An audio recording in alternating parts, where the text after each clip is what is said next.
hidup dipimpin Roh Allah. Ya. Anak-anak, bawa kitab semua ya. Handphone om. Ayo dibuka kitabnya di dalam Roma 8 ayat 14.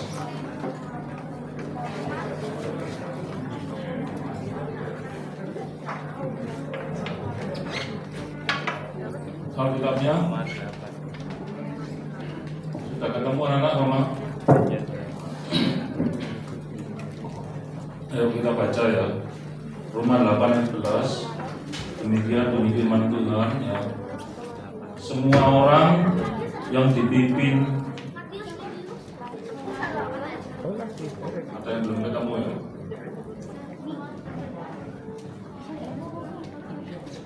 Semua orang yang dipimpin Roh Allah adalah anak Allah.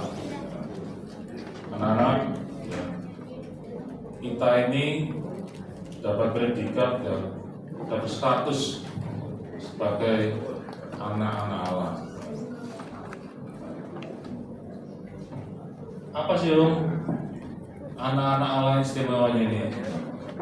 Anak-anak, kalau kita lihat ya, jadi anak orang kaya itu senang apa enggak? Senang kan? Ya senangnya di mana?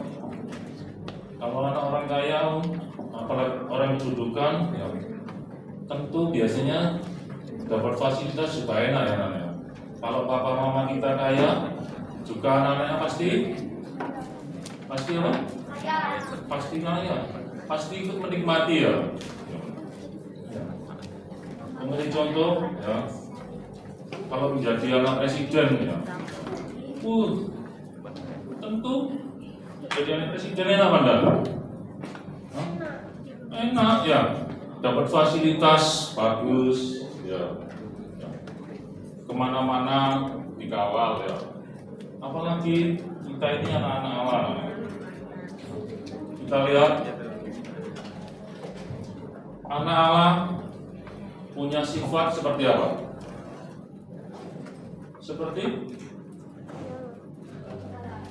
Seperti Allah ya. Kalau kita lihat ya, anak burung punya sifat seperti induknya, tentu bisa terbang ya. Nggak mungkin anak burung bisa berenang ya. Kalau anak itu kan ya punya sifat seperti induknya bisa berenang. Begitu juga anak-anak Allah ini punya sifat seperti bapaknya ya. Yaitu anak tahu sifatnya Allah itu apa itu?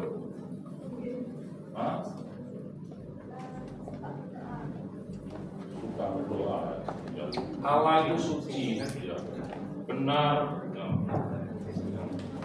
Apa bisa mau kita sebentar ya, pada waktu seseorang ya bertobat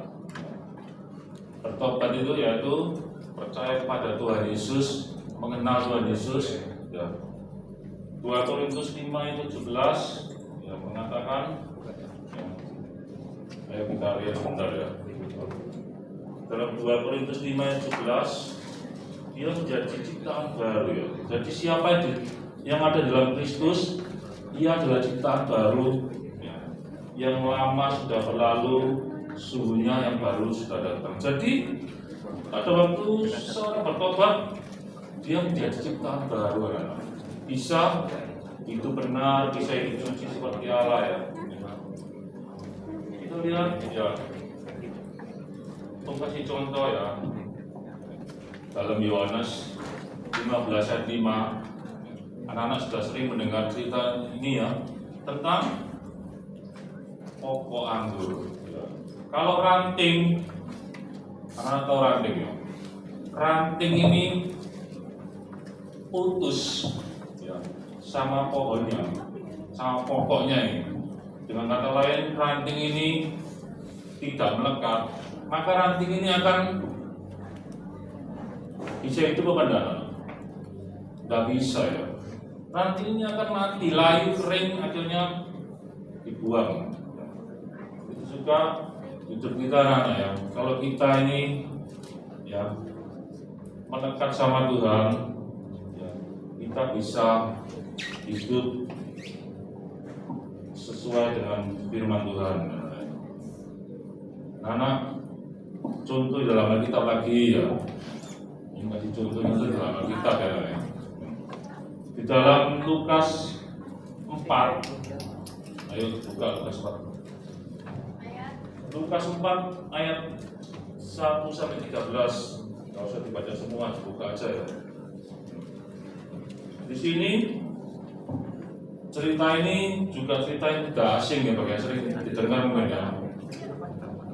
Pada waktu itu Tuhan Yesus sebagai manusia ya, atau seringkali Bapak Gembala mengatakan putra manusia Yesus ya. Pada waktu itu Tuhan Yesus hidup di dunia sebagai manusia seperti kita ya. Tuhan Yesus dicobai oleh iblis ya. Pertama ya, dikatakan jika engkau anak Allah, suruhlah batu ini menjadi apa namanya? Menjadi roti. Tanya, apa kira-kira Tuhan Yesus itu sanggup merubah batu menjadi roti? Sanggup apa enggak? Ya pasti sanggup lah, ya. Karena Tuhan Yesus ini Allah kita, Tuhan kita, Dia Maha Kuasa ya. Maha Kuasa. Tapi pada waktu itu Tuhan Yesus tidak mau menuruti iblis ya. Tuhan Yesus hidup di bumi sebagai manusia seperti kita ini menjadi contoh anak-anak ya. Dia taat akan pimpinan Roh Kudus ya. Kalau pada waktu itu Tuhan Yesus menuruti ya. Tuhan Yesus Maha Kuasa ya. Ya. Pada Tuhan Yesus Maha Kuasa, bisa aja batu ini berubah menjadi roti ya. Anak-anak kalau kita baca dalam Kejadian ya, alam semesta ini dari tidak ada menjadi ada, diciptakan oleh Tuhan hanya dengan apa? Berfirman ya. Berfirmanlah Tuhan, maka jadilah terang. Cukup dengan berfirman dari tidak ada menjadi ada, apalagi merubah batu menjadi roti, itu sangat bisa. Air menjadi anggur aja juga bisa ya. Ya kan mujizat Tuhan yang pertama di mana ya? Ada yang ingat? Di pada waktu pesta perkawinan tuh di mana? Di Galilea.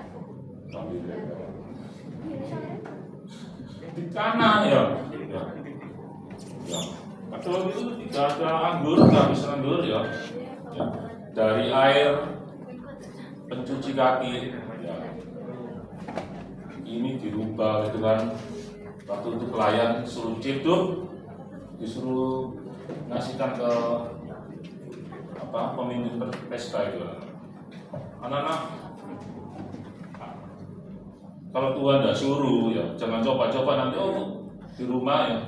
Maaf Pak, firmannya tadi mengatakan ya Tuhan bisa merubah air menjadi anggur, terus anak-anak ngambil air di kolam dikasihkan minum sama orang tua dimarahi ya. Apa-apa nih? Kalau Tuhan tidak suruh jangan coba-coba tiru-tiru anak-anak. Anak, Tuhan punya kuasa. Seringkali anak-anak ya, kalau orang dekat sama orang yang berkuasa, bukan dia berkuasa, cuma dekat, kenal orang berkuasa.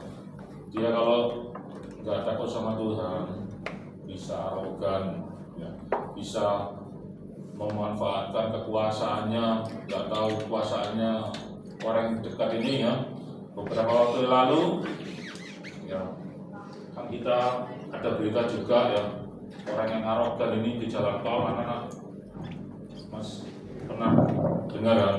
Di jalan tol karena dia ini sok ya dekat dengan orang berkuasa ya, apalagi kendaraannya dipakai plat ya tertentu ya, plat-plat yang dekat dengan kekuasaan, wah ugal-ugalan lalu memukuli orang, ya kan?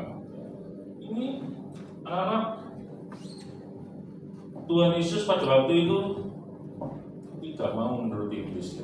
Tuhan selalu turut akan dinara. Dia mengatakan ada tertulis ya, dalam Lukas 4 tadi, manusia hidup bukan dari roti saja.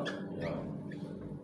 Berikutnya Tuhan Yesus ya pertama disuruh merubah ya batu menjadi roti. Berikutnya iblis membawa Tuhan Yesus ke satu tempat yang tinggi, ditunjukkan seluruh kemuliaan dunia. Iblis mengatakan semuanya akan kuberikan kepadamu asal Tuhan disuruh menyembah iblis. Ini kan kurang ajar ya iblis. Tuhan ini yang maha kuasa, yang menciptakan, disuruh menyembah iblis. Karena iblis ini suka memutarbalikkan ya. Memutarbalikkan Tuhan yang berkuasa, kok disuruh menyembah iblis ya, dengan iming-iming diberi kekayaan seluruh dunia. Orang kalau enggak mengerti firman Tuhan ya, beberapa orang menyembah iblis bisa kaya banget. Ada yang bisa kaya ya. Orang yang pergi ke gunung-gunung itu ya, mencari kekayaan, ada yang bisa kaya ya. Tetapi iblis itu tidak memberi dengan gratis ya. Ada imbalannya nyawa ya. Tuhan tidak mau ya menuruti iblis ya. Tuhan berkata ada tertulis engkau harus menyembah Tuhan Allahmu ya, dan kepada segala jalan kau berkati. Berikutnya ya iblis membawa Tuhan Yesus ke satu tempat yang tinggi, disuruh apa? Disuruh lompat. Jika engkau anak Allah, jatuhkanlah anak-anak ya. Tuhan juga tidak mau menuruti iblis. Jangan engkau mencobai Tuhan Allahmu. Anak-anak ya, kita nggak boleh mencobai Tuhan Allah kita ya. Contohnya gimana Om? Ya, anak-anak kasih contoh ya. Seumpama besok ulangan ya, terus hari ini nggak mau belajar ya, main game terus saya jalan-jalan ya. Ngomong kan Tuhan bisa mengasih hikmat dong ya. Ya, ini namanya bukan mencari Tuhan, tapi orang malas ya. Ulangan nggak mau belajar namanya apa? Malas ya. Ya. Kalau ulangan, bagian kita sebagai siswa juga harus belajar. Ya, jangan ulangan, nggak mau belajar, tinggal mainan aja. Tahu-tahu dapat nilai jelek, dapat nilai jelek, jadi menyalahkan Tuhan. Maka Tuhan, aku sudah berdoa, ya Tuhan nggak kasih hikmat, lo enak ya berdoa. Ya, berdoa aja, kita nggak mau mengerjakan bagian kita, akhirnya dapat nilai jelek. Jangan kita mencobai Tuhan Allah kita. Ya. Anak-anak menyeberang di jalan raya, ya. Tempat ramean harus ya kanan kiri ya. Jangan wah Tuhan beserta kita, Tuhan beserta aku, menyeberang di jalan raya rame, nggak lihat kanan kiri ya, langsung aja nyebrang. Bisa-bisa apa? Bisa masuk kamar mayat APGJ. Bisa tertabrak masuk kamar mayat ya, kecelakaan namanya. Nggak boleh dicelakai ya. Ya, bagian kita harus lihat kanan kiri. Oh sudah sepi, nggak ada nyebrang. Jangan mencoba itu kan. Ya, di tempat keramaian nyebrang langsung jualan aja belum dia. Ya. Kita lihat ya, Roh Kudus itu sudah ada di dalam orang percaya namanya. Ya. Pada waktu kita percaya Tuhan Yesus, ya, Roh Kudus itu sudah ada di dalam kita namanya. Bahkan Tuhan mengatakan, ya, tubuh kita ini, ayo dibaca 1 Korintus 6 ayat 19 namanya. Tubuh kita ini bait Allah namanya. 1 Korintus 6 ayat 19. Sudah ketemu? 1 Korintus 6 ayat 19. Sudah ketemu? Ya. Atau tidak tahukah kamu bahwa tubuhmu adalah bait Roh Kudus yang diam di dalam kamu, Roh Kudus yang kamu peroleh dari Allah, dan bahwa kamu bukan milik kamu sendiri. Jelas ya anak, bahwa tubuh kita ini bait Allah, ya. Roh Kudus ada di dalam diri kita, ya. Sehingga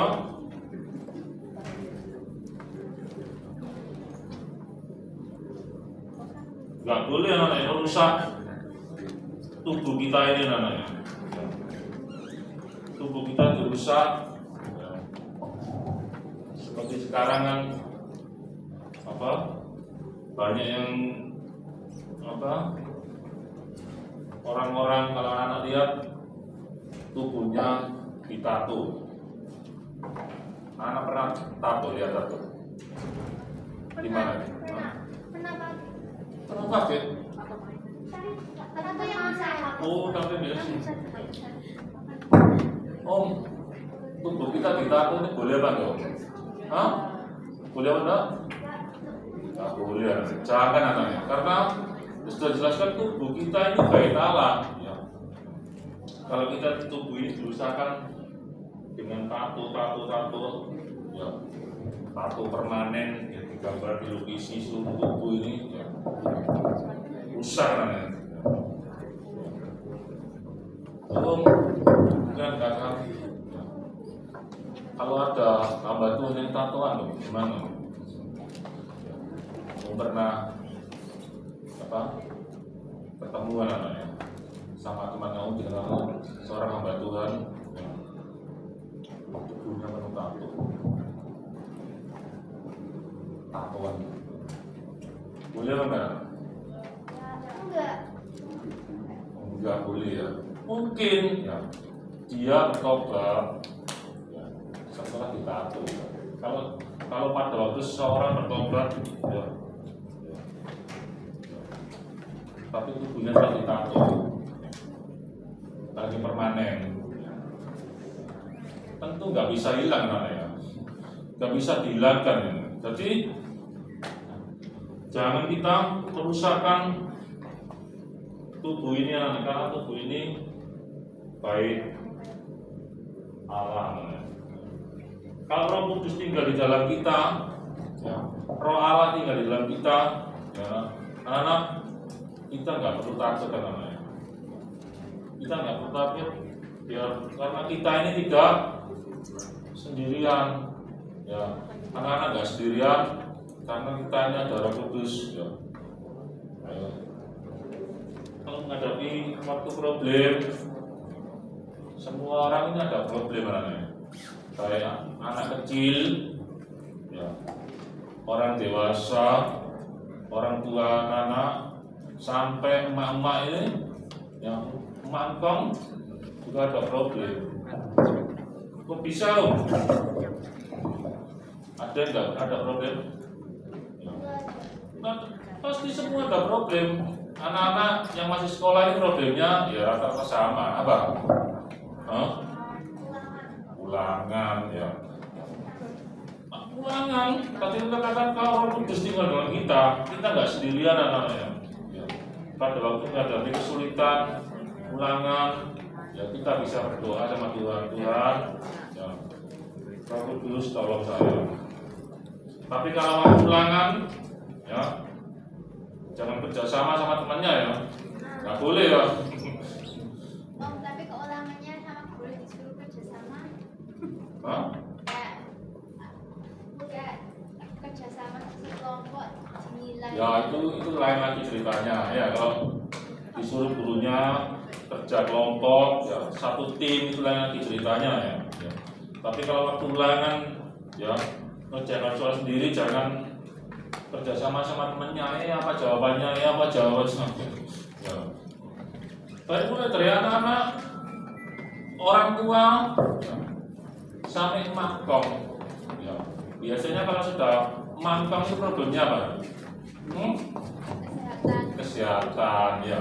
Kalau anak punya makom umur 75 tahun, ya masih punya makom. Hah? Masih, puji Tuhan. Kalau makom umur 75 tahun, ya problemnya mulai kesehatan, jalan aja sudah mulai encok. Jangan dia, ayo mak, lari sama aku mak. Yang maknya bisa jatuh nanti. Anak, kita punya Roh Kudus di dalam kita berdoa. Firman Tuhan mengatakan doa orang benar itu besar kuasanya. Gimana ayatnya yang dalam Yakobus ayat 3 Yakobus 5 Ayat Yakobus 5 ayat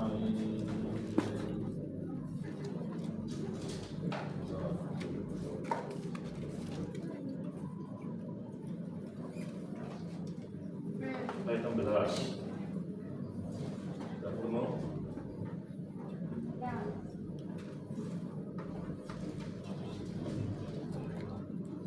Kamu baca? Hah? Ayo, baca. Karena itu hendaklah kamu saling mengaku bersaksi dan saling mendoakan supaya kamu sembuh. Doa orang yang benar benar-benar yakin doakan sama sekali. Doa orang benar bila yakin doakan sangat besar kuasanya. Anak-anak di sini dikatakan orang benar, ya. Bukan orang besar, orang dewasa ya. Ya biarpun anak-anak masih kecil ini, kalau anak-anak menjadi orang yang benar dalam Tuhan, ya, anak-anak juga punya kuasa. Ya. Kalau aku mengatakan sangat besar kuasanya, mungkin ya anak-anak bisa kok praktekkan mungkin ya. Pada waktu adiknya sakit mungkin atau mama bapaknya sakit, ya, anak-anak bisa berdoa di dalam nama Tuhan Yesus, ya sakitnya bisa sembuh. Ya, karena menurut orang benar itu sangat besar kuasanya. Ya. Berikutnya, anak-anak, ya, Roh Kudus bisa berbicara ya, kepada manusia melalui pembacaan firman Tuhan. Anak di sini, siapa yang suka baca firman Tuhan? Puji Tuhan. Ya. Ya, semua punya Alkitab kan? Ya. Zaman sekarang ini zaman teknologi ya. Ya. Rata-rata punya HP kan? Ya. Di HP bisa ada aplikasi Alkitab. Dibaca Alkitab ini anak-anak ya. Roh Kudus bisa berbicara melalui bacaan firman Tuhan. Tanda orang yang dipimpin Roh Kudus itu, ya, dia juga suka membaca firman Tuhan, suka berdoa, suka baca firman Tuhan. Ya, tiap hari, ya, bukan seminggu sekali. Ya. Anak-anak kalau makan, mau tanya, Karena kalau makan, ada di sini yang makan seminggu sekali? Hah? Kenapa? Kenapa kamu kok nggak makan seminggu sekali aja atau sebulan sekali yang ngirit? Hah? Hah? Ngirit kan makan sebulan sekali? Nanti akan jadi kelaparan, nanti akan menyebabkan kematian. Iya kan? Kalau ada orang yang makan sebulan sekali aja, ngirit atau seminggu sekali ngirit, bisa orang ini kelaparan, bisa sakit, ya masuk angin, bisa-bisa masuk GD. Nah, makan sebulan sekali kok ya. Anak-anak makan kan tiap hari ya. Itu juga ya, baca firman Tuhan, belajar tiap hari ya. Dibaca firman Tuhan, mengerti nggak mengerti, baca ya firman Tuhan ya. Ya. Ya. Kalau kita belajar firman Tuhan, baca ya, kita bisa terus bertumbuh dan meningkat di dalam Tuhan. Ya. Ada orang yang sok rohani namanya. Kelihatannya rohani, tapi orang ini tidak suka beribadah. Wah, orang ini kan yang kurang tepat namanya. Punya teman, ya. Pernah diajak sama temannya ya, mengunjungi temannya ya. Pada waktu beberapa waktu lalu kan yang virusnya kan merebak tinggi ya. Orang ini juga bukan orang yang terbelakang. Dia berkata nggak mau divaksin. Kenapa? Sekarang ada vaksin dari dia nggak mau divaksin. Dia mengatakan, wah aku sudah divaksin dengan darah Yesus. Hebat juga aku pikir ya. Dia nggak mau divaksin dengan darah. Terus om nanya, kamu gereja mana kalau minggu? Itu dulu. Dia mengatakan nggak mau divaksin sudah divaksin dengan darah Yesus soalnya, tapi nggak ke gereja. Wah, orang ini berarti nggak tepat ya namanya. Dia kalau untuk dikatakan orang kalau dipimpin roh, dia suka beribadah, baca firman Tuhan, berdoa. Seperti sekarang ini anak-anak ada kesempatan ya beribadah onsite ya. Datang, ini kesempatan yang Tuhan berikan kepada kita ya. Anak-anak kita nggak tahu sampai kapan kesempatan ini Tuhan berikan ya. Kita kan sudah melewati ya 2 tahun ini pandemi ya namanya, dimana suatu hal yang tidak bisa diprediksi sebelumnya, tahu-tahu ada virus ini yang merebak di seluruh dunia, tutup orang nggak boleh beribadah, nggak boleh kumpul misalnya, dia kan orang yang kerja di rumah, kita nggak tahu kesempatan yang Tuhan berikan kepada kita sampai kapan. Ya. Anak kan seringkali ada lagu yang hidup ini kesempatan. Jangan dikata, usiaku masih 10 tahun, kesempatannya masih banyak. Ya. Siapa yang tahu? Ya. Siapa yang tahu kesempatan yang Tuhan berikan kepada kita? Jangan dipakai patokan makku 75 masih hidup, aku 80 tahun masih hidup. Kita nggak ngerti anak-anak ya. Seperti bulan Juli yang tahun kemarin itu kan, anak-anak masih ingat kan? Ya, pandeminya, virusnya begitu hebat, orang itu ngubur itu sampai antri ya namanya. Di jalan itu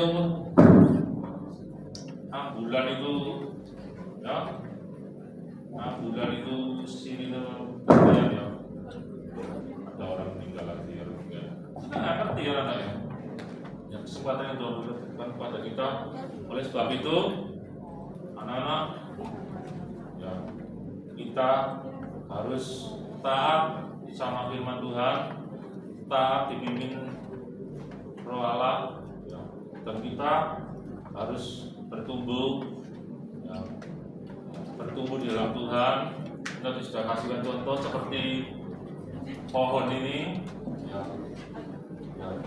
Kalau ranting ini putus, tidak melekat sama pohon, maka ranting ini akan mati, ya. Tidak bisa bertumbuh, apalagi berbuah. Terus bertumbuh dan meningkat terus ya di dalam Tuhan. Anak-anak kesempatan, kalau anak-anak sejak dari kecil ini bisa mengenal Tuhan, ini untuk anak-anak. Berapa banyak ya teman-teman anak-anak yang kecil-kecil ini sejak dari kecil, kalau orang tuanya nggak percaya Tuhan, kebanyakan anaknya juga nggak ikut percaya Tuhan. Tapi kalau anak-anak sejak dari kecil ini ya sudah percaya Tuhan, ya rajin beribadah di sekolah minggu dari kecil, ya, dan mau taat akan pimpinan Tuhan, ya, kita bisa bertumbuh dan terus meningkat anak-anak. Puji Tuhan pagi hari ini, firman Tuhan sampai di sini untuk kembalikan kepada